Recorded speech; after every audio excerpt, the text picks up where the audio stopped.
Okay, man, are you ready to go? I'm ready to go. Now, come on, now crank this motherfucker up.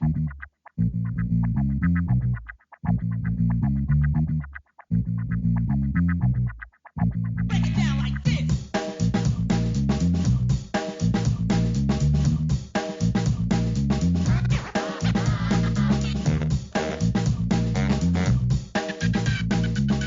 Hello, Internet. Gino, that Pinguino Grieco here again with another episode of Deep Listens. And hey, listeners, let me tell you, this is one of the steamiest episodes we've ever recorded because today we've played Ladykiller in a Bind, otherwise known as My Twin Brother Made Me Cross-Dress as Him, and now I have to deal with a geeky stalker and a Dom Beauty who want me in a bind.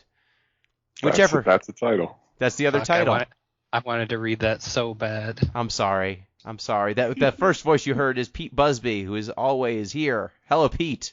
Hey. Yeah, I just sit on the Skype until we come back around. Usually takes a while. But I'm excited. I'm very excited, honestly, to talk about this game. It was interesting. It was fun. It was very steamy. And I'm on board.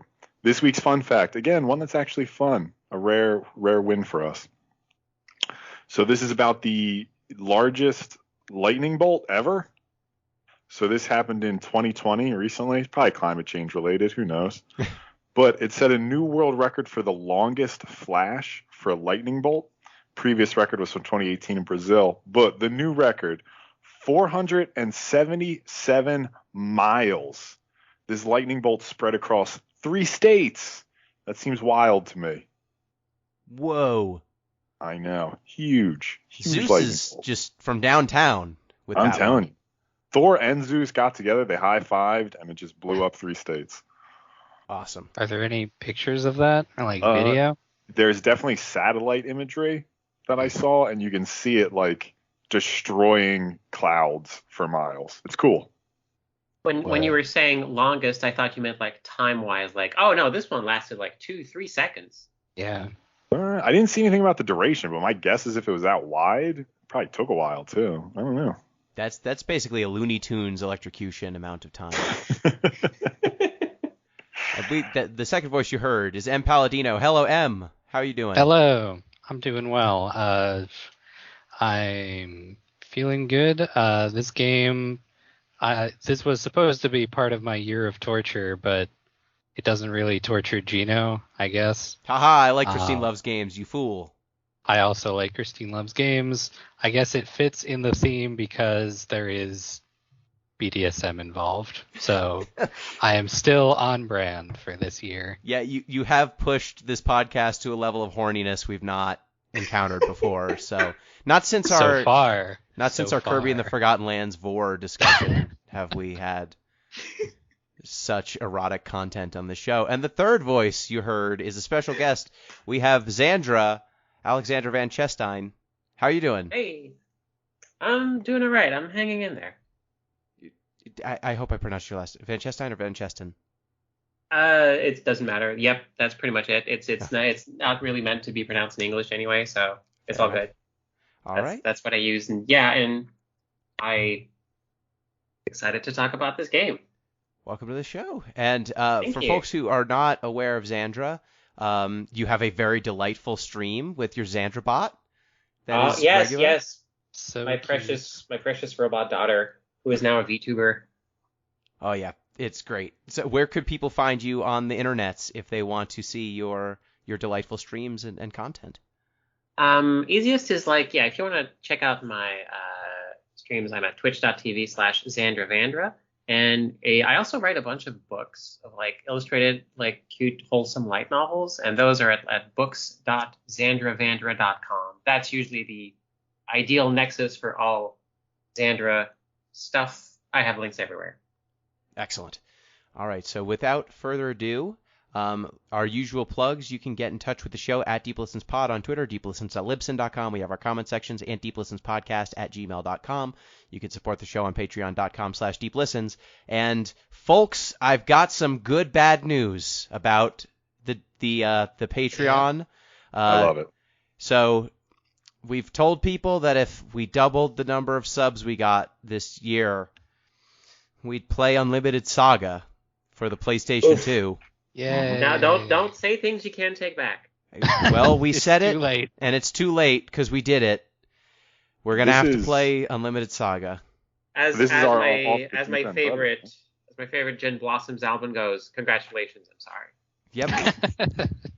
Yep. This is not us though. This is gonna be Oh, thank off God. the deep end. Yeah, this is not you, M, and this is not you, Pete, but I, like an idiot, bought a copy of Unlimited Saga because I thought, ha ha ha, that's a fun goof. I can get that for We're- $5. We're That's not even gonna better. ever hit that. It'll be fine. Be careful of things you do as a goof, because sometimes they get out of hand and can like dramatically alter your life. That is very true, and here we are. Now we have to play Unlimited Saga for Off the Deep End. So we've got an Off the Deep End podcast that will probably be up by the time you hear this. And then after that, I think after they get to their next game, which should be, I think, Zelda 2, then we will be playing Unlimited Saga. And I hear that game is, I mean, it's unlimited. It's limitless. As much Saga as you want. They're having a rough time with Zelda 2 right now. Like actively at this moment, I think ZP is struggling. So it'll be a good podcast. Yeah, it'll be fun. It'll be good. So yeah, that's coming. You also, if you supported the show on Patreon, you got access to our Discord. M, do we have any Discord news? Anything on the Discord report? The Discord? No, actually, not really. That was gonna be my whole thing, was letting everyone know that we met our goal, and now you're gonna have to play Unlimited Saga. Other than that, no, I don't think so. Unless you can think of anything. No, nothing too big on the Discord. The NBA Finals continue, and ZP keeps reacting just every single game. He is like adding me multiple times a game, telling me that the game is not good. We're going to look bad in our NBA 2K episode because our predictions are going to be bad. But he'll say that in like the first quarter. And fun fact, basketball has 4 quarters. And so usually by the end of the game, things are normal again. But if that's pretty much it. So with that, I think it's time for my obsession of the week, which this time is going to be Stranger Things. Just the new Stranger Things season. It's out. I know that it's not trendy to like Stranger Things, but it's good. The new season's better than the last season, I think.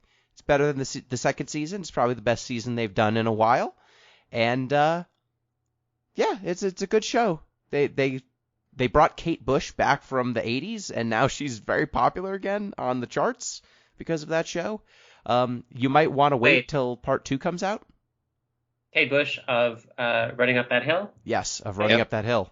Oh, finally! Finally! Oh, Yeah, so happy. Running Up That Hill is basically the theme song of the latest season of Stranger Things. Wait, and it comes up more than once? yes, it comes up more than once. It's in the Oh, first what the hell? episode, and then it comes up multiple times. There's plot reasons, but I'm not going to get into it. But if you don't want to have a wait, the first part is out now. The second part comes out in July, so you can watch it right now, or you can decide to, wait and watch the whole thing in one session. But it's good. I know that it is trendy to dunk on Stranger Things, but it's a good season this time. So check it out if you can. So without further ado, let's discuss Ladykiller in a Bind. And M, you picked it. You explain what this is. Ladykiller in a Bind is a 2016 erotic visual novel by Christine Love. Love Conquers All Games. It is described as, quote, an erotic romantic comedy about social manipulation, cross-dressing, and girls tying up other girls. So, if that is not your bag, this is not the episode to listen to. Yeah, and I will say for any of our listeners who might be below the age of, I don't know, what age do you have to be to buy rated M for mature I think games? it's 18. I think it's 18. Yeah. If you're under 18, this game's very bad for you, and then once you turn 18, it's very, very good for you. Yeah, so you are playing as a 18-year-old woman who is being manipulated by your twin brother because of reasons you have to infiltrate a cruise ship as him, where you are then going to participate in a popularity contest, basically, Yeah. called The Game. And also you're going to have a lot of sex. It's probably my second whole thing. favorite adaptation of Twelfth Night by Shakespeare after She's the Man, starring Amanda Bynes. Yes, That's this what is the lineage. It's the 12th Night, She's the Man by Amanda Bynes, and then Ladykiller in a Bind. These are the three. I've been meaning to works. watch that movie again. It's excellent. I Channing wonder if it Tatum's holds up. Channing Tatum is in it. Yeah, he's the guy. I don't know if it holds up. It's been a while since I've seen it too. Yeah, I saw it when it when it was released to VHS. So Mm-hmm. As a small egg, I once watched that movie, and now I don't know how I would take yeah, it. okay, yeah, same. Like, hey, y'all didn't want more of that, just movies like that. No, okay. We'll do a viewing sometime and commentary. Yeah, Uh. this game, it is very funny when they introduce every single character. Like your character, you get to name your character to start, and you get two canonical choices, I guess, and then one make your own choice. So your character can either be the Beast, which is the first choice, the Hero, which is the second choice, and then, enter your own, build a character. It's truly the duality of man. You've got the Beast and the Hero. Then you meet your brother, who is either the prince or the brother. And then every character from then on is the something. And you get to pick what they're known by, what their moniker is. But every time they are introduced, you get, I believe, their height and their age. And then you get to name them. And let me tell you... There's like a fun little fact, too. Like the president has his GPA on there. Yeah. The bro has some like basketball score or something, I think. Yeah. Stuff like that. Yeah, and basically everyone who is, I guess, I wouldn't say like a romance option. Everyone who you can get at least somewhat sexually get it on with is 18. And that's kind of the way you can figure it out who's like a dating option. They're 17 if they're not a dating option. I didn't actually look that closely. I didn't realize that. I wish there was a Wikipedia for this game, because I would like to get all the stats in one place. Yeah, for Is there sure. one? I didn't see one. I tried to find, guides or anything to, know what to do in some of these runs. Because I played through 3 times. For I need to be thorough. For For science, we're covering a game. I felt almost like I felt playing this like I felt like when I was playing Elden Ring. Like there was a lot of lore I was missing. That was sort of in the background somewhere, I played 3 times and ended up with different characters every time, but I always got the same ending because when I played it, I was at a point in my life where I was not good at disobeying figures of authority. Yeah, and no, that's an option. No, that's not supposed to just be a joke option. No one actually. It's a trick. I'm being tricked if I pick this option. I'm probably going to get hit again. I don't know if I like that yet. It is funny that so your character, the Beast, is thrown onto this boat. Your brother has tied you up, and it's day 7, so it's a week after you are put on the boat, and you are basically giving him the rundown of everything you did while you were on the boat. And so that's kind of the framing device. You are a captive. Can we pause Yes. on that for a second? Yeah, go for it. You're detailing incredibly graphic details of very kinky sex you're having. Yes. Fine. But to your twin brother, I'm going to draw a line here. It should be said emphatically, I don't know how you say that. The Beast does not like her brother.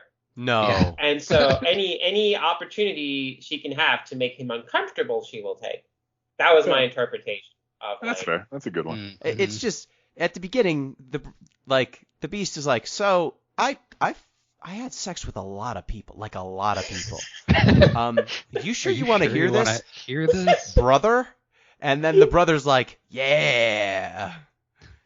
I don't know if he's like, yeah, but he's like, you have to tell me the details.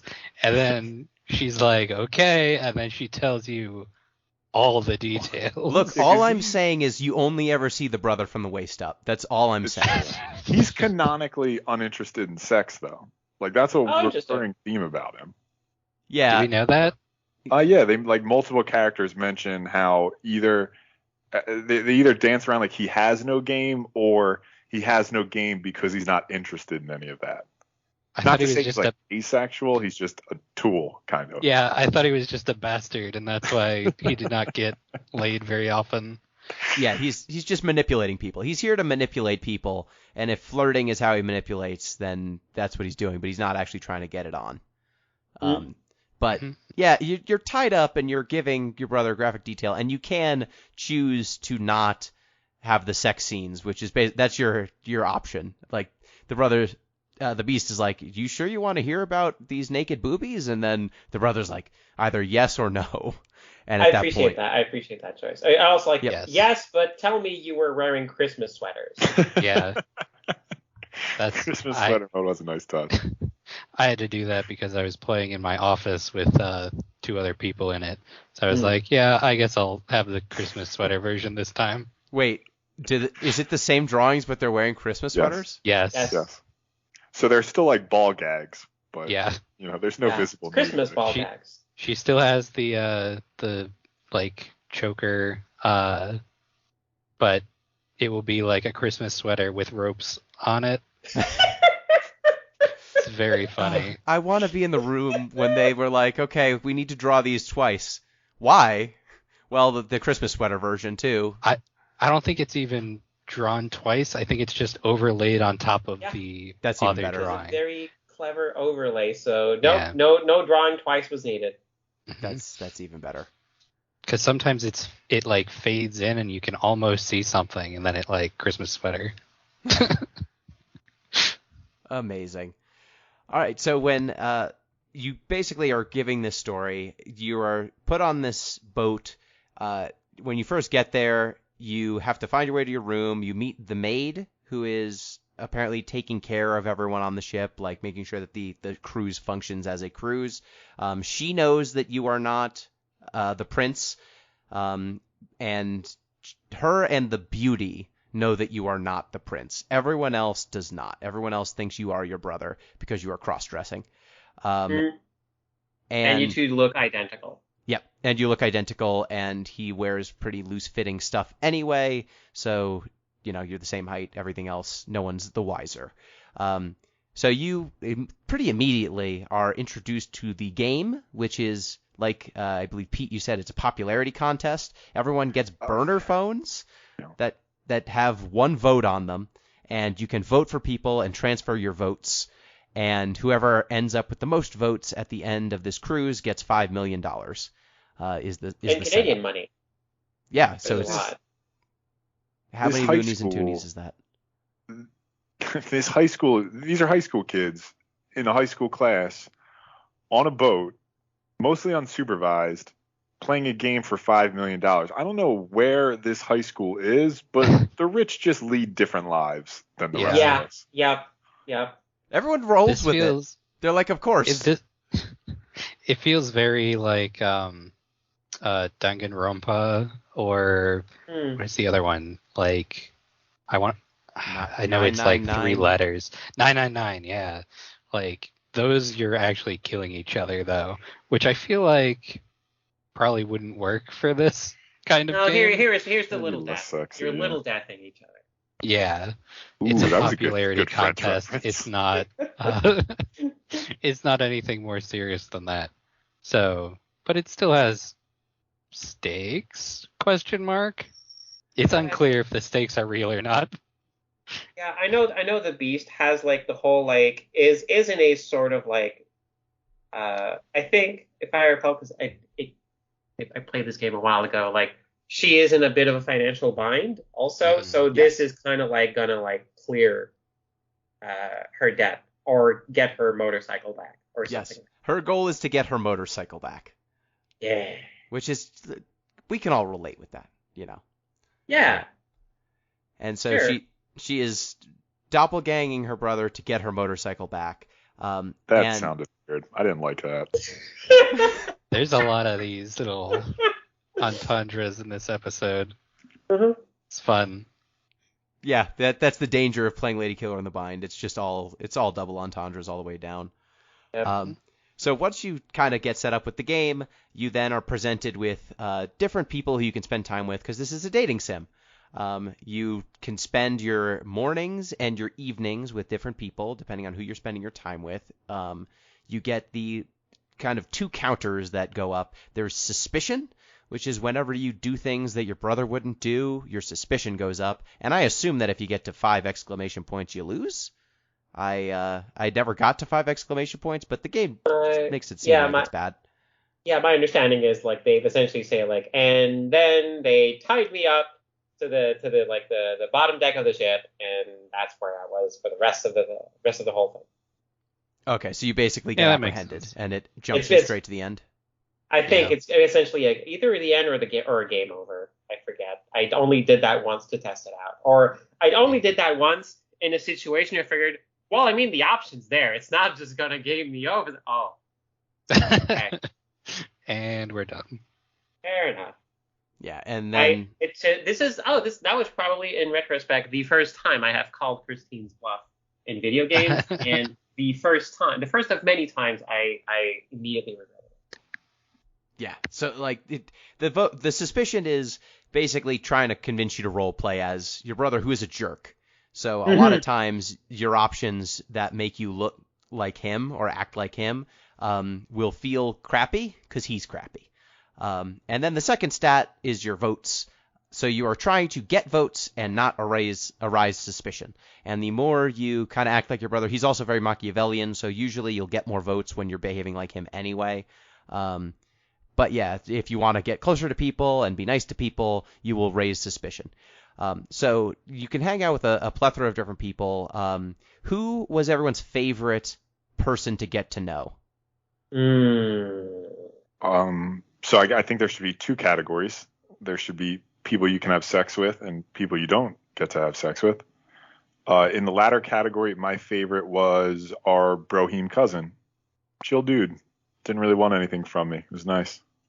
Yeah, he doesn't want anything. He just wants to chat about babes Play and not hoops. give you votes. Yeah, he's fine. He was a good hang. Yeah, he doesn't raise your suspicion, and he does not give you votes. He's true neutral. Yep. Your cousin. He's just a nice guy. I did not hang out with him at all in this playthrough. I avoided him as long as I could for some reason, just because I was busy with other stuff. I always like the flower. I don't know what the other name is you can use. The Who boy. is who is described as a boy who is cross-dressing for this trip. But for some reason, I only got like 2 scenes with him, and then like just didn't show up ever again. Probably because I did something wrong in other routes. I'm not sure. So unfortunate. But in the next playthrough, I'll see what's up. Yeah, there's definitely some routes that if you mainline down a route, it will kind of lock you out of other ones because there's only 6 days worth of choices to be made. And so eventually there is not actually enough time to spend time with everyone. You have to kind of pick a route and then play again if you want to see another person's route. Did anyone hang out with the president? No. As little Oh, as I possible. despise Sucks. that character. Yeah, That guy's a I hate jerk. that guy. The worst. He took all of my votes because I was just like, you know what? You're a real fucker. Just take them. And then I was like, it's fine by me. And then I thought he would come back around and be like, fine, you can have your votes back. And then he didn't. No, he's a jerk. Yeah, I was like, all right, fuck you too then. He's either the But- president or the rival. He's Gary Oak. Yeah. Gary Oak doesn't give you anything. No. I think in a I never actually took this option, but there is a way for he will offer you to like, hey, like forget about the game. I will get you your bike back. There, are you happy now? And like, oh, okay, sure. Like, F this game then. I got what I wanted. Yeah, he'll give you $15,000 for all your votes. I did not accept it either because, I have principles. Same. Yeah. I will say I did get my bike back somehow at the end of it, even though I gave him all my votes. And I don't know how I did that. That might have been what got you the bike. Oh. That is his price. Gotcha. I just kept ending up with a job at the end. Yeah, same. With 2 shoes. Oh, I see. So, Zandra, who is your favorite character to hang out with?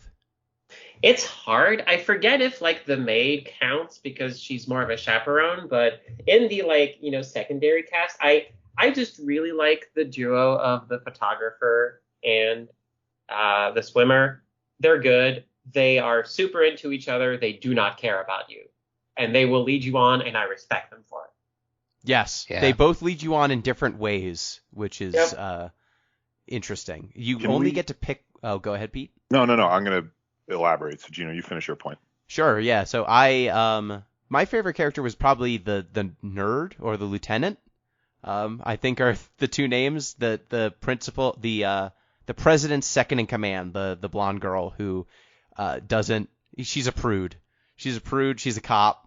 Like every time she's in the scene, she just doesn't understand all of the flirting and the double entendres, and she's doing Sunder things. She's like, I completely forgot she existed. Yeah. Yeah.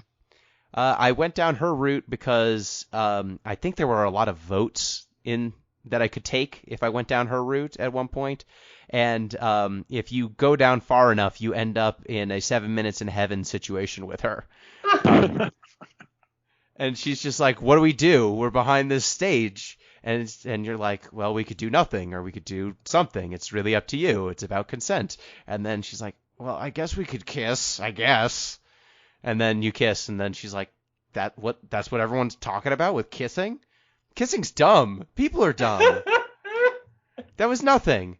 And it's like, well, maybe, you're the kind of person who really needs to know the person for physical intimacy to mean anything to you. And she's like, maybe, but also maybe kissing's stupid. Because I can't admit that I'm a sexual being. Which is the nerd. Okay, yeah, no, I did not interact with her very much. I didn't find her fun to hang out with.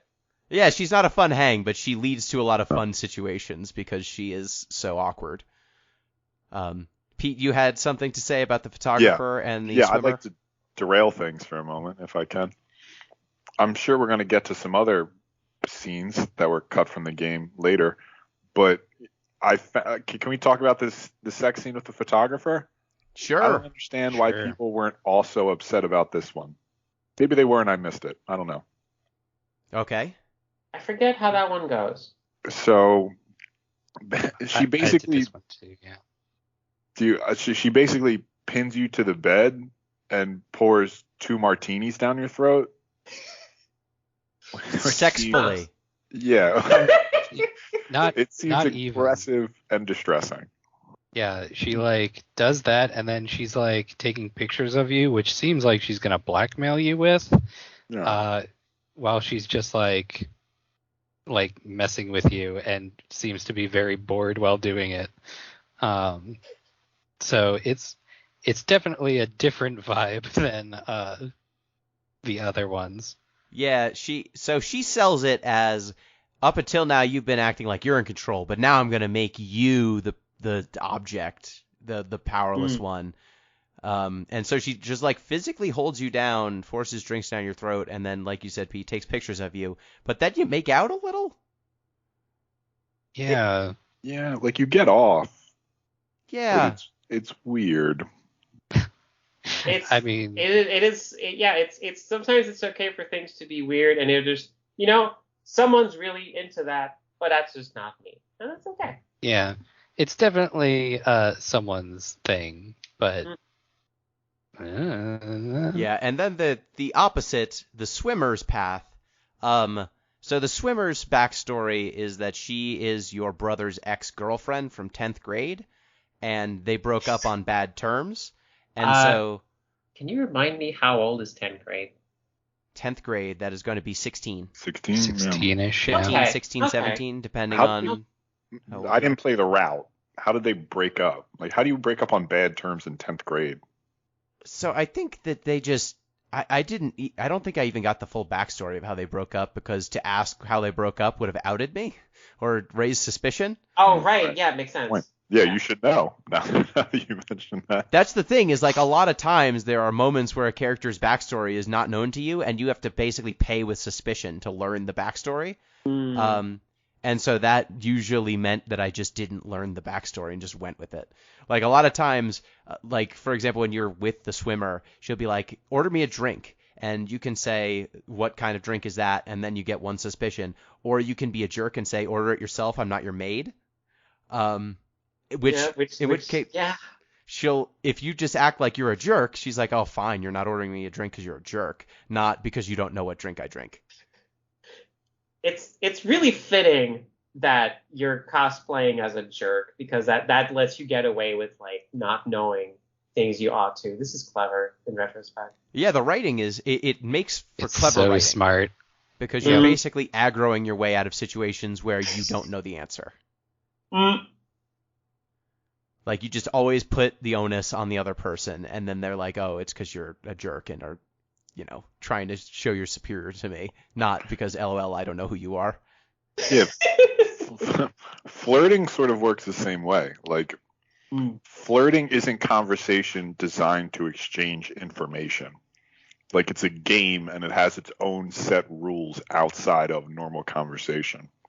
Like, nobody flirts to, like, learn more about your, childhood or whatever. But what if they did, though? Yeah, that's like, that's like second date trauma dumping. Yep, for sure. Yeah, so like the swimmer, as you try to go down her route, she flirts with you a lot. She's very handsy. Her alternate name is the Slut.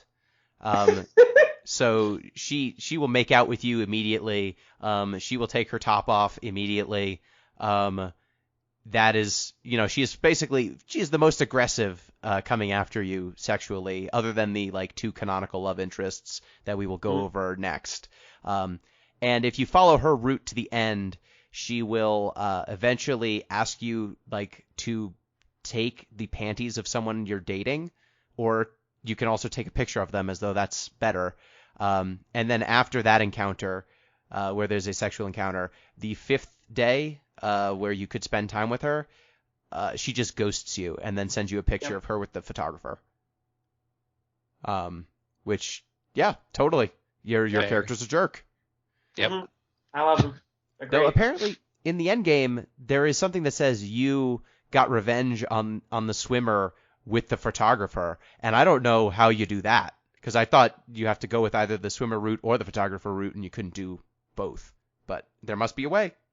Yeah, I don't know. So yeah, there are the two kind of canonical romantic interests, the beauty and the hacker, or the stalker. Wait, did we depending cover all the other? We did not. We side just went over our characters? favorites. So are there any other side characters we want to discuss? I think we covered like most of them. Yeah. I feel like we're missing one. Yeah, so we covered the Flower, lieutenant. cousin, principal. Yeah, lieutenant. The maid is there, but she's just in specific She's scenes not a that you root, always yeah. see. I think Yeah. that's all of them. I think we got them now. Yeah. actually. Photographer. We did mention the cousin, the athlete. Yeah, I think so. And the president. So I think we did cover everyone. Good job. Yay. And then there's the two kind of romance options, the hacker and the beauty. So how would you describe, Pete, how would you describe these two characters? So I would basically describe them in terms of the sexual dynamics. So the beauty is a dom. So when you are with her, you become the sub. Whereas the hacker is a sub. So when you're with her, you become the dom. So it's basically which party you want to be in these relationships. Obviously, they're each fully more fleshed out, developed characters, but that's sort of the initial decision you have to make. Yep. And there's also a gameplay ramification to who you hang out with. Em, want to explain why you might hang out with one Yeah. or another beyond just like, ooh, pretty? If you hang out with the beauty, she will clear your suspicion that you accumulated during the day, And if you hang out with the hacker, she will like get you more votes. I think she gets you like a set number each night. It's 3 votes each night. Yeah, that's what I figured. So there's a way you can sort of game the system if you wanted to. Accumulate a lot of suspicion during the day and then go to the beauties overnight, and that'll clear you for the next day. Or if you want to just get as many votes as you can, you could just have the hacker make them for you. So yeah, there's kind of 2 routes to min-maxing the number of votes. You can just do the most suspicious stuff all the time, to hell with the consequences, and then let the beauty wash it all away in her absolution. Or keep low suspicion and just get bank votes off of the hacker. So what routes did people go? How did people spend their time? Because beyond the gameplay ramifications, there are also different characters with different storylines. So how do we feel about these 2 routes and the sexy, steamy stuff?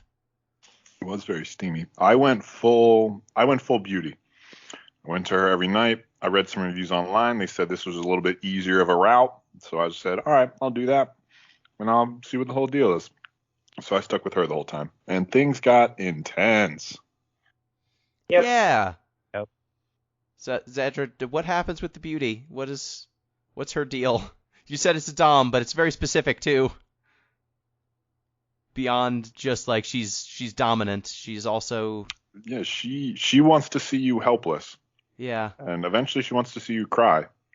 So there are ropes, there are riding crops. There's a whip? There's a whip, yeah. There's a whip towards the end. There's a ball gag. Basically most of, like, the implements that come to mind when you think BDSM. Yep. And I think very early on in her route, she will give you a collar. And if you accept it, your character is wearing it for the remainder of the game. Yes. It's a nice touch, actually. It I is. really love that part. Yeah, and I also noticed there's different outfits every day. Yeah. Everyone's wearing different outfits. There is a funny story about that. I'm not sure. Have you caught the? I know Chestein Love did a. I attended a talk she gave at GDC. I think it was the year after release, saying that like all these outfits were basically results of the art side of the team twiddling their thumbs while being blocked by like programmer and other stuff. So basically, like, well, can you just make some more outfits in the meantime, instead of just like, we better not let that time go to waste. Just make more outfit, and it'll be a lot of outfits. That's awesome. That's good management, honestly. Yeah. It was to be fair, it was a talk about how the entire thing was bad management and how like crunch almost destroyed like the team. So that's a talk that like really, really stuck with me, because that's one of the like examples of like, hey, we crunched and it actually like, and like the result was like a great game, but like none of us like are convinced, like despite winning awards and stuff, none of us are convinced that was worth it. And that was like a very sobering look at like game dev that kind of like informed how I approached work from that point on. Yeah, it makes total sense. Yeah, I mean, doing something when you're blocked better than doing nothing, but also the fact that you're blocked means something was mismanaged down the line. Otherwise, you probably wouldn't have been blocked in the first place. It is a miracle video games are made at all. That is very true. We find that out so often. Yep, they're so hard to make. For sure. So the beauty route, I think we covered. Like, how did you feel about the beauty route? Because like the options that you're given, for full disclosure, I guess we should say, what routes did people go down? I did all 3. The hacker route, the beauty route, and also a little bit of both. The quote-unquote Ladykiller route. Pete, you did the beauty. Which route did you do? Last time I played this, probably like 8 years ago now, I did the hacker route. So this time I did the full beauty route. I don't know if I ever did like a mix of both, actually. Ooh. And Zandra, have you seen all of those? Yep, I did all three. I did the beauty route, the hacker route, and then I tried to like, oh, what happens if you like, mix them up evenly? And yep, that was its own route. Yeah, for sure. Which I appreciated. Yep. So yeah, the beauty route. I don't know if you are supposed to go full sub, because at certain points your character will enter. I forget what the term was for it. Subspace. Yes. You enter subspace, and then you can't give like verbal answers to questions being asked of you anymore. And I don't know if that happens regardless of what you do before that, or if that only happens if you are maximum submissive. Like, I also don't know. Good question. Yeah, that is a good question, actually. Yeah, I would not know, because I legit, okay, so funny story. I legit thought a lot of the bratty answers were like, funny, like, oh, no one would actually like, choose these options in real life, and that people had to like, teach me teach me, hey, there's a thing called a brat. You may not be aware. And I was like, what? No, that's not allowed. And so on and so forth. I was younger when I played this game. I learned a lot since then. Yeah, and I mean, I think this game also has a lot of like, it does a good job of responding to how you're playing it and making intelligent choices about how a character would respond depending on what you're doing. So even if you think the right answer might be, okay, she's saying, don't, do what I say. Like, the beauty will basically admonish you if you don't do what she says. But you've got to kind of keep in mind that all of it is in the context of a understanding and there's always a permission structure, right? She's giving you a safe word. She is saying all of this is for sexual fun. It is not to hurt you. If at any point something is not to your liking, say it, because this is all a game, basically. Yep, I think like there's literally a disclaimer at the start of the video game that repeats this as well. If I recall correctly. Right at the front, there's something about consent. Yeah, it is all about consent in the game.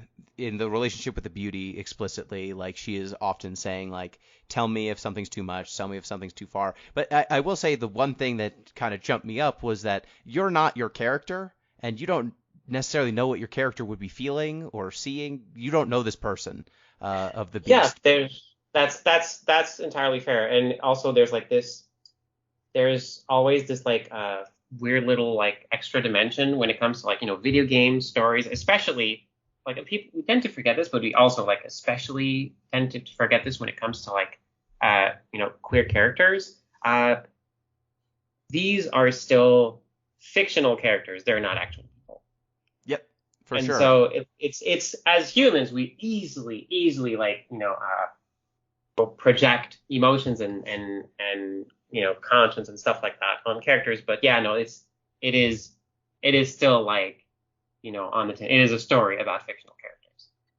Yeah, all the stuff about consent and communication, especially in a BDSM situation, is obviously very well done. It creates an amazing point to just foreground that.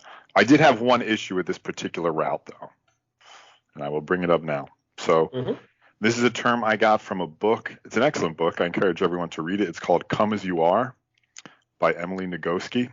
It's about arousal and human sexuality and everything. But she talks about this idea called arousal non-concordance. So basically, arousal non-concordance is when your subjective experience of arousal doesn't line up with your physical response. So like Emily makes the point in the book that there's only a 50% correlation in men and a 10% correlation in women between physical arousal and subjective experiences of arousal. So you might physically appear aroused, but if asked, you would report that you were not. In this game, frequently, there's a situation where the narrator, your main character, sort of expresses that she's not sure if she's aroused or she doesn't think she's aroused, but her body is responding as if it is. And the beauty takes that as a sign like, oh, no, really, you must be aroused. And it's sort of a pernicious myth that the body is a truer sign or a more real sign that, like, oh, you might deny it, but your body says otherwise. So that's my only issue with some of these scenes, is it advances that idea. Let me rephrase that. It sort of ignores the reality of arousal non-concordance, which happens all the time, seemingly. Sure. Yeah, and I mean, I think a lot of the times when I was in these scenes, I wasn't quite sure, because ultimately you're just kind of playing it. You're making a choice for how you want to play it, because you can't actually base it on how the character is responding physically necessarily. Like whether you would use a safe word or whether you think something's too far, it's hard to know when it's all just off of what's being written. And it's being written. I mean, it's a romance novel. It's an eroge, thing. It is here for kink. So there's not. It was hard to know when the appropriate response or the thing that I felt was most correct was no, because it's not what it's here for. Yeah, I'm sorry. It's also like, it is interesting to I think in this specific situation, because this isn't a game where the main character is a blank slate. You're playing a specific character, yes, but you are the one playing her. So it is like there is that like little unsure section where, like, okay, am I trying to figure out what my character is feeling, or because I am the player, am I choosing that, you know what, I am interpreting like these signs this way, and as the player, I'm as the player of this character, I am going with like, this is actually how this character is feeling, and that is fine, because as the player, that is my experience, that is my interpretation, and then, like, whatever works for me works. That sort of stuff. Yeah, and I think there's even one layer of complication on top of that, which is you are playing as a pre-established character pantomiming her brother. Yes, it's a complex situation. I am glad I am not like actually in this situation, and it's just something I can role play in a video game. Yeah, and the game gives you copious saves. It gives you the ability to quit at any moment. You can even like mouse wheel back if you want. Yeah. Is that how you do it? Yeah, you just mouse wheel roll your way back in time. Like, nah, actually, let's not. I think it's on a visual novel like engine, so yeah, it just comes with. That makes so much sense. I was playing on my laptop, and so I didn't like think to mouse wheel. Oh yeah, fair. So I was like, I wish there was a way to like get into the history or something. Like some of these visual novels have like a record, but this one doesn't. So now I know. I wonder if that was like an unintended feature. Like, it's not like, the game isn't made with it in mind, but it's there. Mm-hmm. If it's an interesting feature to use. Just a vestigial thing due to the Ren'Py software it's on. Yeah, that's interesting. Yeah, so the beauty, I think there's a lot more give and take there. It's an awkward position because a lot of the times when you talk back to the beauty, she's a dom. Like, she will act upon you. She also doesn't like when you tell her you love her. She takes that really poorly. She's not. I mean, Yeah, sorry. I learned a lot in this game, but one thing, I don't know if it was just because of the beauty, like for her characterization, or if this is something that occurs in all situations, but she said she spent at least a couple of hours a day planning out their nightly scenario. That feels like a ton of work to me, but I don't know if that's standard. Oh, yeah. Yeah. That's how it works. Okay. Yeah, that's a ton of work. It's you're making sure the other person involved has a good time as well as you. So yeah, it's like DMing a game. Yeah, it's very choreographed, especially if you're doing like tying up and stuff, because you need to know like safety measures. There are specific knots and such that like are safer and all that. It takes a lot of work, which is why it's hard to do very often. Like, she's specifically exceptional at it because like she is in the tying up section. Time of like a part, she does like make sure that everything's okay, and when she like there is a like I think I'm okay, like no, let's not risk it, let's like let's get you down just to make sure I'm not cutting off circulation. Yeah. She's very good at what she does. Mm-hmm. There's one part where she gets mad about it later on, but she has to check her phone to make sure she's doing it right. And I was like, oh, that's so smart, because if she was just confidently no, it's fine, I think that would present not as authentic an experience. But Yeah. she's being more it's more realistic, where it's check the diagrams and such.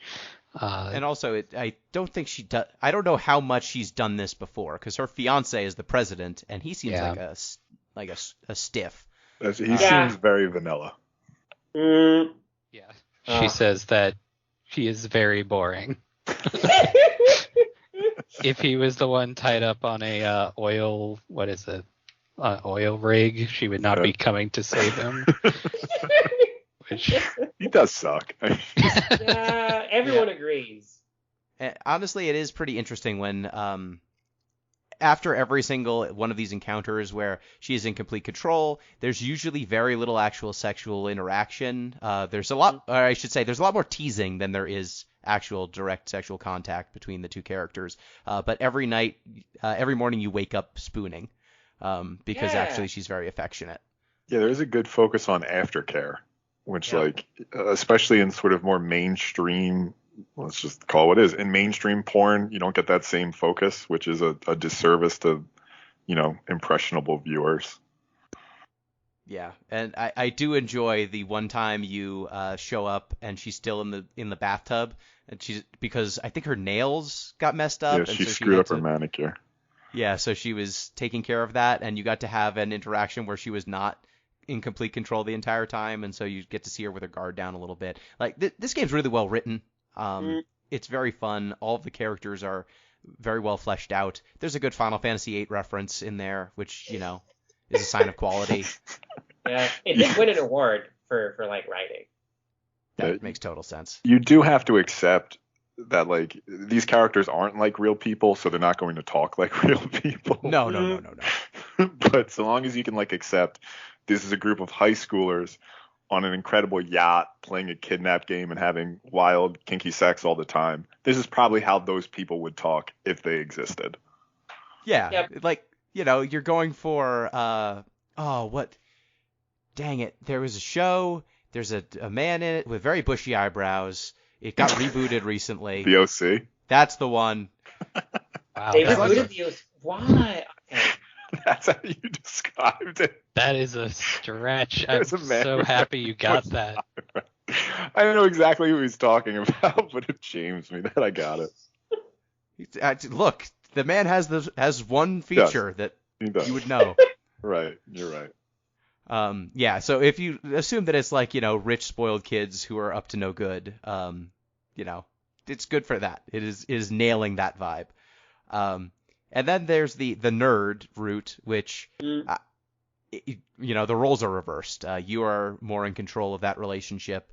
You are constantly kind of needling. You can choose to constantly needle the nerd, because she's got the hots for your brother, and you can take advantage of this. Which leads to one of the more awkward dynamics, which is you can tell the nerd you are not your brother immediately, and every day you go on without telling her, the suspicion that will be incurred upon telling her goes up. But also, if you just don't tell her, and then she gets your pants off, she just kind of goes with it.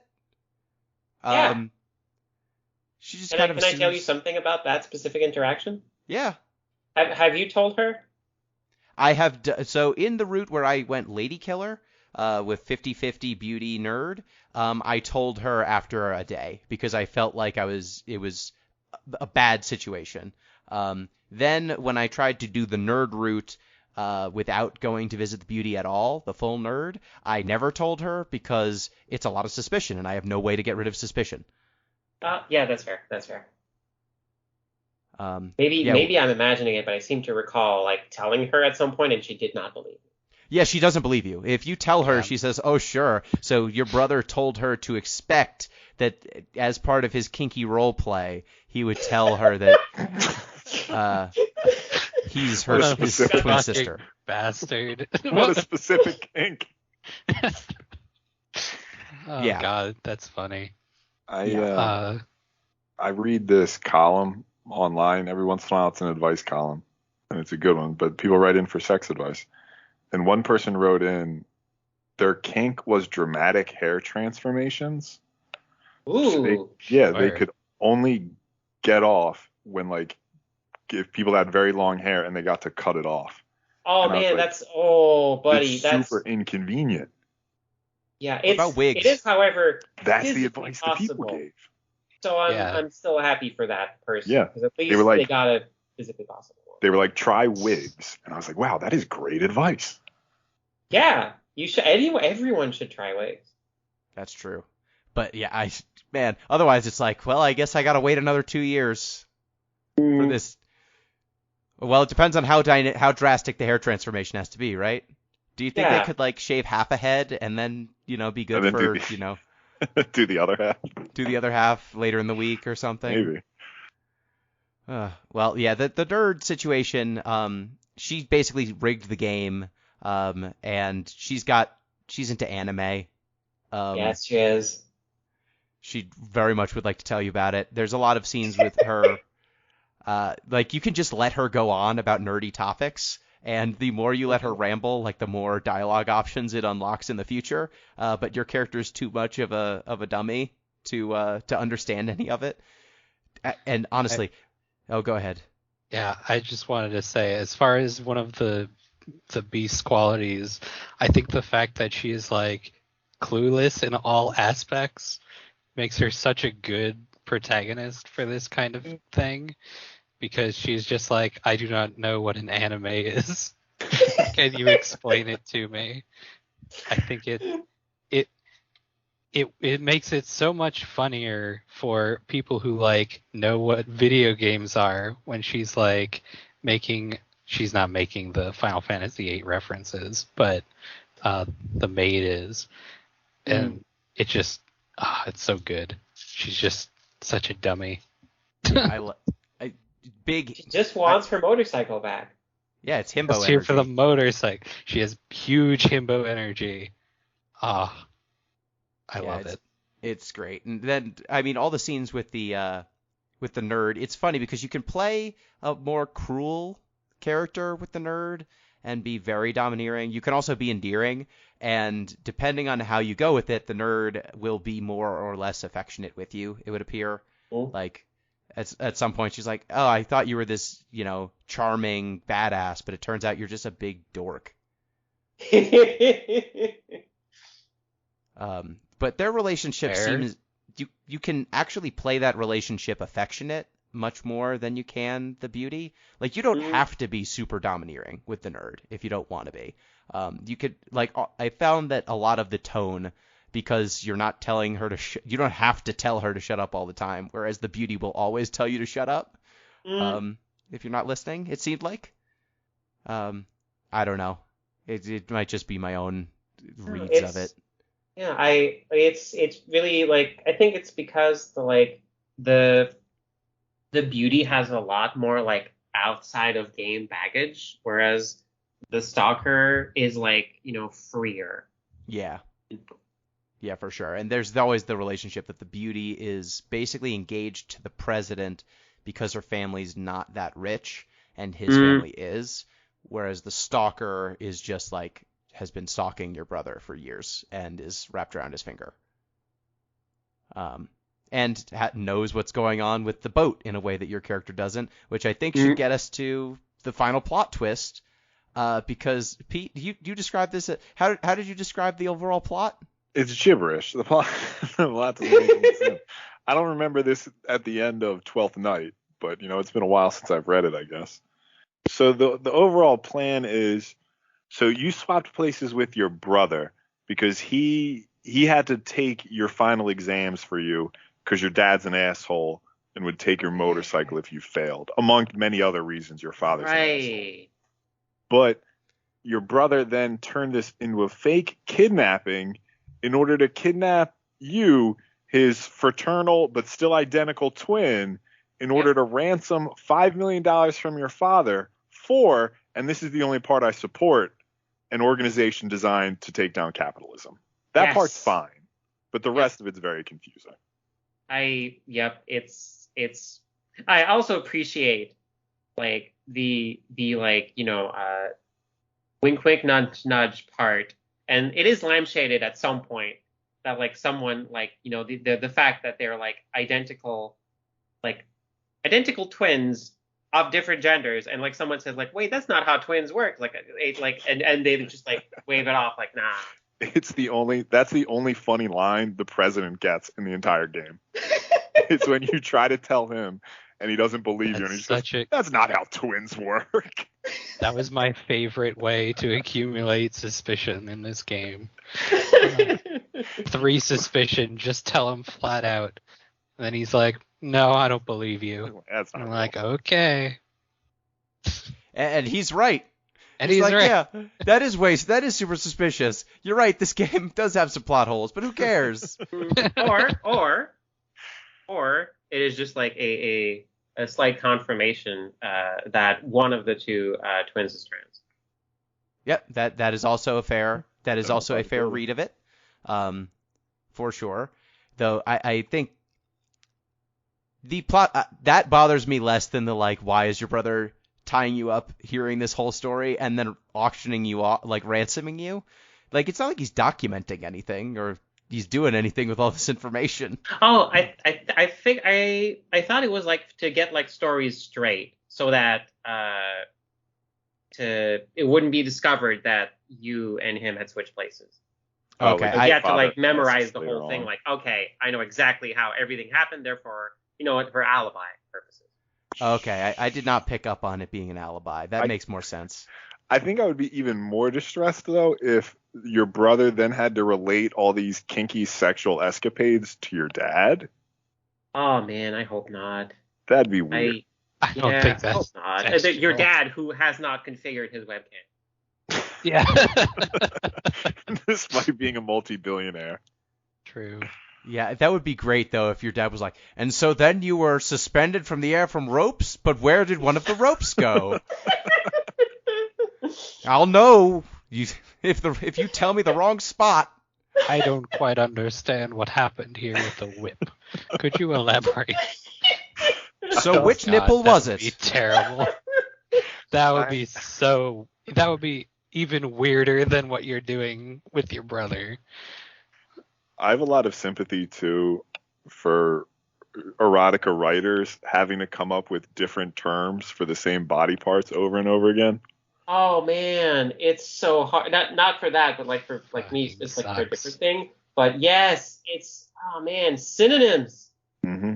It's so hard to make them flow normally in conversation, too. I have thesaurus.com in my bookmarks just in case I need to come up with a synonym. Smart. Look, Shakespeare got around this problem by just making words up. It's true. It's true. He came up with a ton of Can't do that stuff. anymore, though. No. Oh, yeah, sure you can. It's just a matter of like, how like you just have to sell it enough that people start using it, and then you're home free. You just have to be Shakespeare. That's all you got. Just be the modern Shakespeare. Yeah. Be the modern Shakespeare or become popular enough that everyone just kind of goes with it. Yep.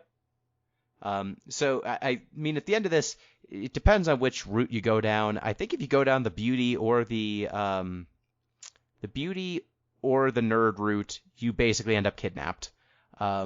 If you go down the Ladykiller route, the beauty ended up kidnapped for me. She sacrificed herself to protect me, and then I had a very tough interaction, which was the subject of some coverage at this game's inception. Or initial release. If the beauty gets kidnapped in your place, you have to convince the president to take the boat and go after her. Otherwise, you just end up kidnapped and end up with your brother in the end. So, explaining how you got to where the beauty was kidnapped basically you have 3 options. The first option is the president, and the game tells you if you go down this route, there will be sexual degradation and you are being degraded. If you go down the flower/boy route, you are doing the sexual degradation. Or you can say, I don't want to talk about it. In which case you skip all of the scenes entirely. Did anyone do either of those scenes or see any of that? I took the boy route, the flowers route, every time because I just despised the president and wanted nothing to do with him. Yeah, honestly, I did both before this show just to know what happened. And I honestly liked the president's route more. So what happens if you go down the flower/boy route is the boy basically has had the hots for your brother the whole time, and so he's hot for your brother. And your character is canonically a lesbian, so she's not into him at all. But realizes he's horny for her, and basically dominates him until he, comes, and then you blackmail him into telling the president to turn the ship around, and somehow the boy convinces him to turn the ship around. I remember also your character just does not have fun, really. No, does not have fun, does not enjoy the situation. The president route is bad too, in a different way. Your character says, basically you can try to convince him to go save his fiance, and he refuses. You could try to use... He would. Facts and logic to tell him, save your fiance, I know where she is. And he's basically like, no, you're a Machiavellian asshole, I won't do. There's always a line. So you're clearly trying to manipulate me. And so you basically say, I will blow you to save your fiance. Wow. And he's like, what? And your character, like, he puts his hand around your neck and, like, seems like he's going to do something. And your character, like, goes to... unzip his pants, and he's like, no, fucking, everything's not sex. You can't solve every fucking problem with sex, you idiot. Which, like, honestly, that's what your character's doing the whole game.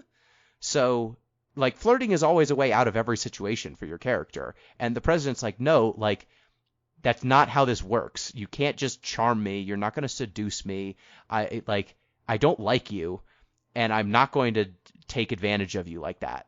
And basically the thing you have to do to convince him is your character basically takes their top off, and he's like, oh, fuck, you're not your brother. Oh, that everything makes so much sense. But, like, sex isn't the solution to every single problem. It's not a skeleton key. Which was interesting, but also it's it's a fraught situation you're in the first place. I think this is one of the things that got changed due to some reception issues. That sounds like the revised version. Yeah. Okay. In January 2017, she patched this because it was uncomfortable for a non-consensual thing with a man to be happening. I have a release version before that, so I would see the full scene, which I wanted to see for this show, but I could not figure out how to activate that. So I did not get to check what was in there, but it sounds like he just does it.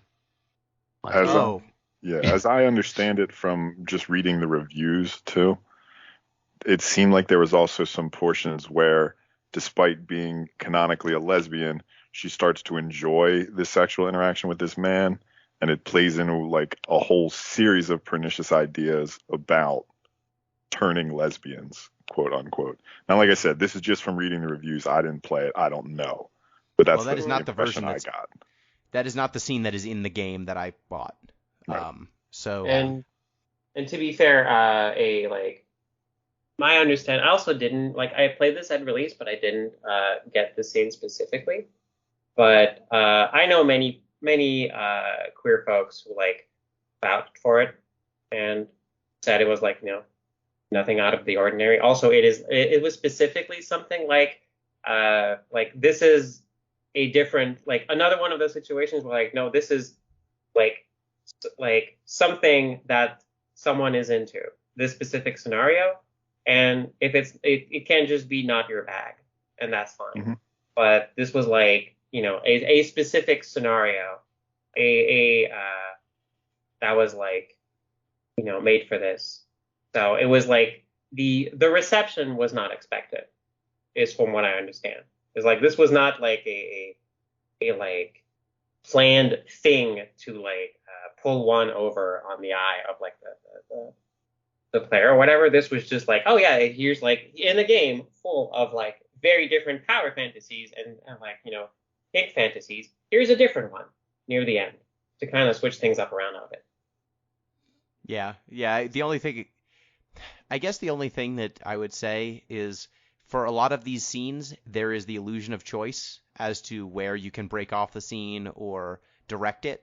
And when you have that illusion of choice, because a lot of cases it is, it's a funnel, right? You have all of these choices, but eventually you end up at the scene, you end up at the terminus one way or the other. It's just how you get there. So for some of these scenes, which are, you know, sexual in nature, it can be tough when you feel like you have agency, and then at the end of the day, even though you tried to employ your agency, it doesn't end up mattering. Which I get. I get the criticism if there was another version. The version I ended up with I thought was very tasteful, or at least it was tasteful. But if there was this alternate version, I understand being frustrated, especially when your character is kind of presented, even in the situations where your character is submissive, they are submissive with, you know, a person who is caring and who is taking the role of Dom very seriously, and is looking out for you. And then ending up in this situation with a person who is actively an antagonist for much of the game, kind of sucks. I get that. Yeah, it's messy queer stuff. Yep. For sure. And that was Simone de Rochefort posted a article where it like talked about this, and it was like the kind of summary of it was this game is about, you know, being messy and queer, and sometimes this is part of it, and the fact that it's kind of like getting sanitized felt, you know, not great when was this, 2017. So I don't know if we've gotten past that either, because I feel okay. So I am a creator of like, you know, queer stuff. I write queer light novels. Nothing like, you know, kinky or lewd. At least like nothing voluntarily. I always end up sometimes like making stuff that people find, you know, and enticing just purely by accident. But it's always like, you know, it's I write for like essentially all ages. But like, because I write queer stuff, I write queer like books with stories about queer adults having relationships, and sometimes there are power dynamics involved. Every time I release a book, I am terrified of the reaction. And the reaction to Ladykiller played a big part in that. Like, I am always terrified when I release a book. Like, is this the one that, like, you know, a bunch of, like, folks on Twitter are going to call me out over, and it's going to destroy my reputation, and I will not be able to make a living anymore. Like, it had the reception to this game had a big old chilling effect, because it's like, messy queer stuff is like attacked with the same tends to be attacked with the same weapons grade that is reserved for giant corporations. It's a lot of time we are so used to taking down giants, we do not know how to like hold back when like our targets are each other, and it is super scary. And I'm like, there's been like growth for sure on that front, but like it heartens me every time I see like more and more folks like, no, like being able to like, you know, make messy queer stuff is super important.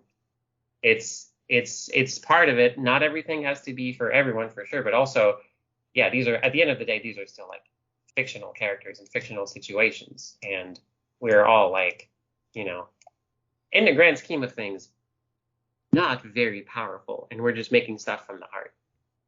Yeah, and I think we talked about this, I think, gosh, it must have been almost a year ago now, but the reaction to Boyfriend Dungeon when it first came out. Oh my gosh, yeah. The amount of Yeah, backlash that was what I was went thinking of. on a And tiny... there were so many content warnings on that. Yep. They even with the amount of content warnings, it wasn't enough.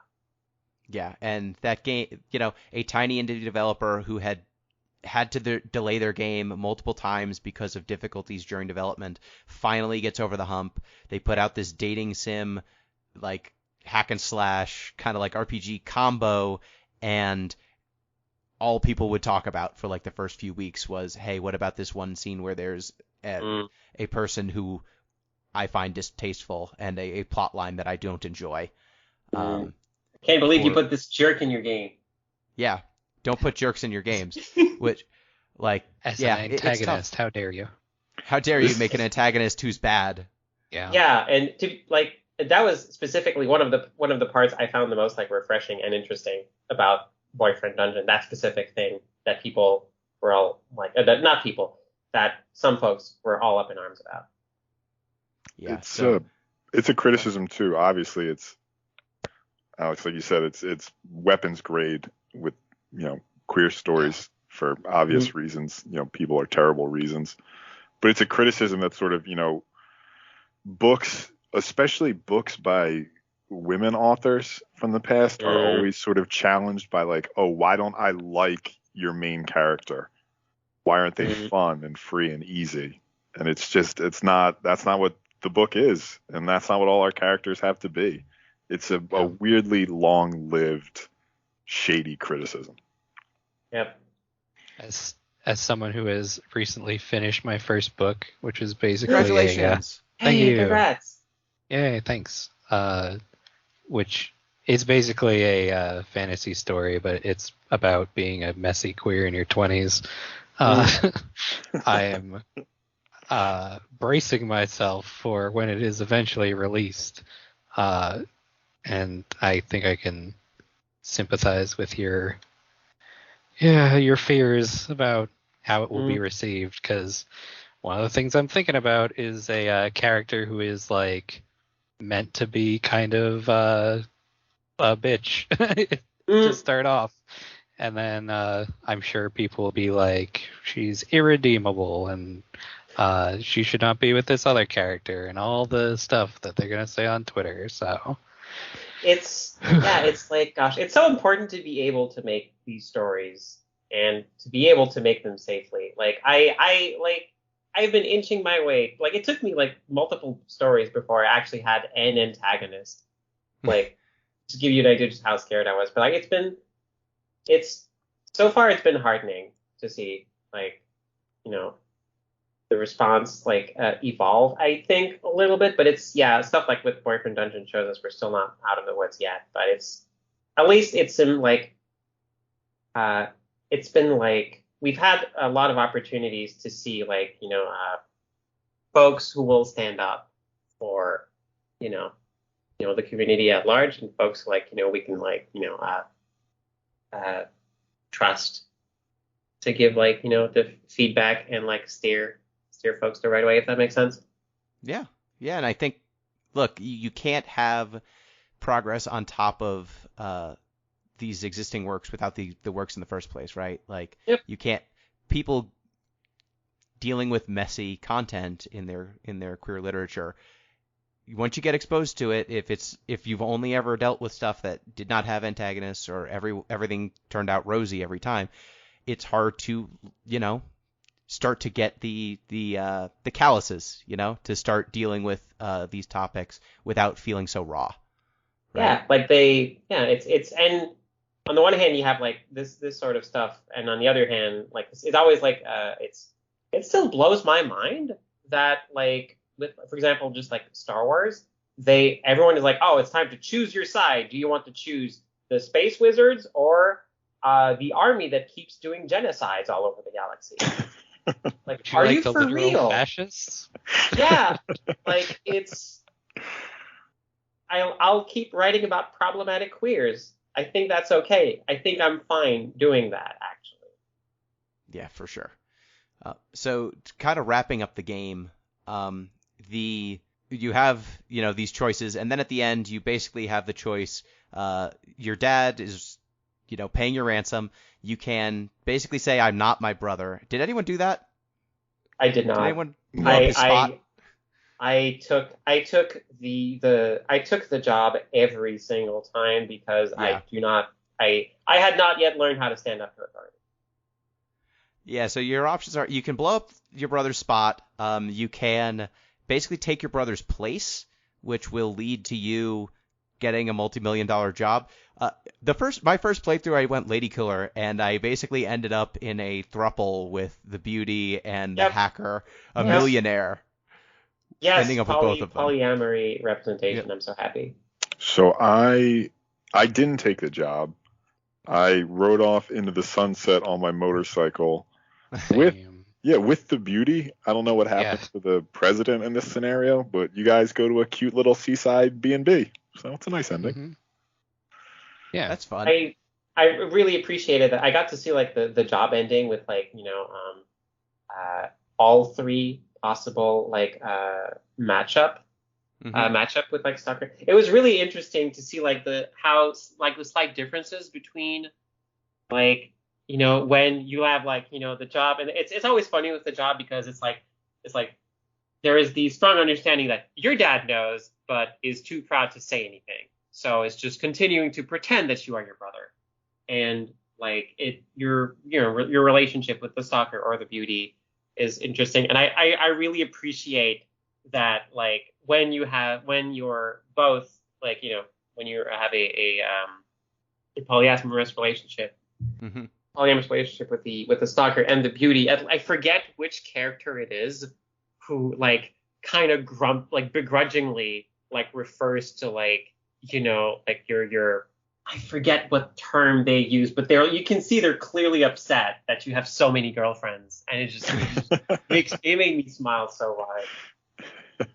That's awesome.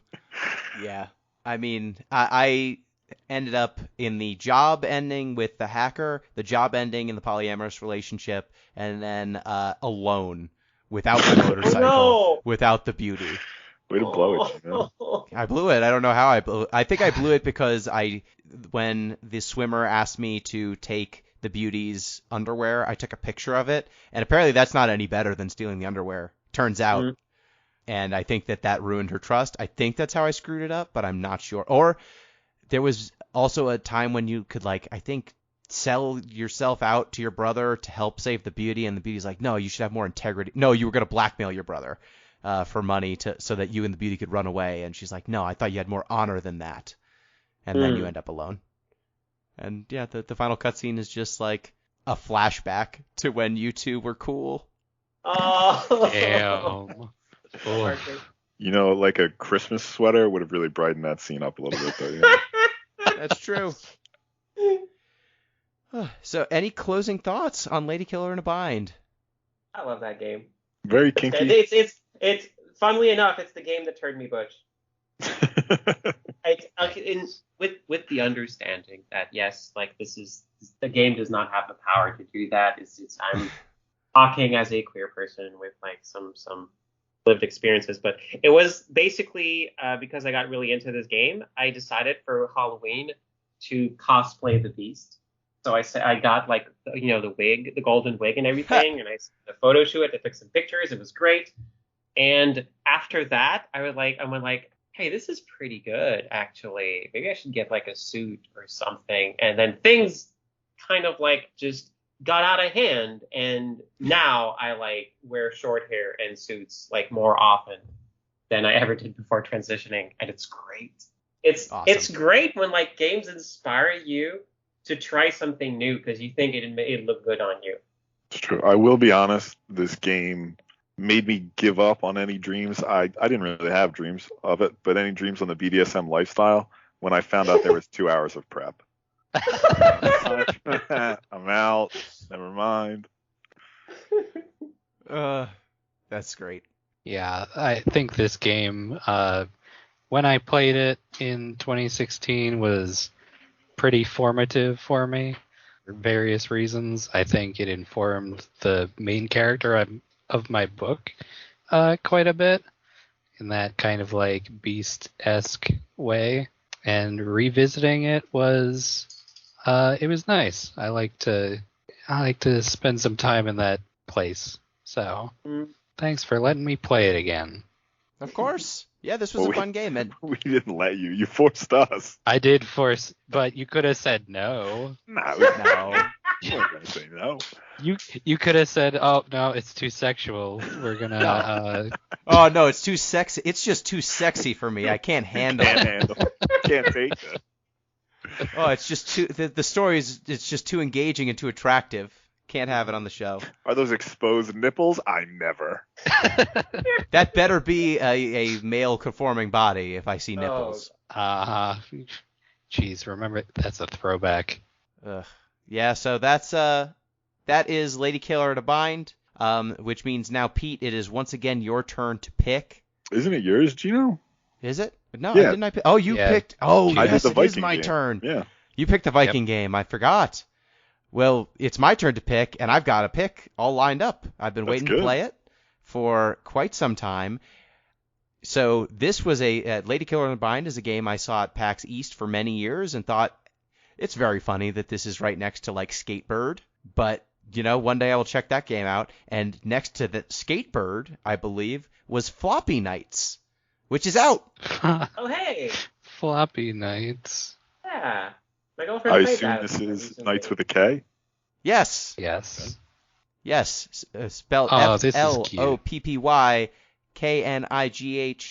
Floppy Nights. It is a card-based Final Fantasy Tactics like.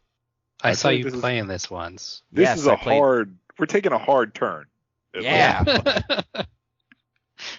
You say Floppy Nights, you think something after I was playing like, Ladykiller in a bind. I was like, maybe we're sticking with the theme. But No, we're not playing genital jousting. This is Oh, This please isn't don't shame. remind me of that thing. Oh, man. But this- I forgot Zandra that wasn't. You weren't here, but when I picked Ladykiller in a bind, I was like, the other choice was genital jousting, and Oh, gosh. I I never want that. to... I never want to think about that game ever again. Yep.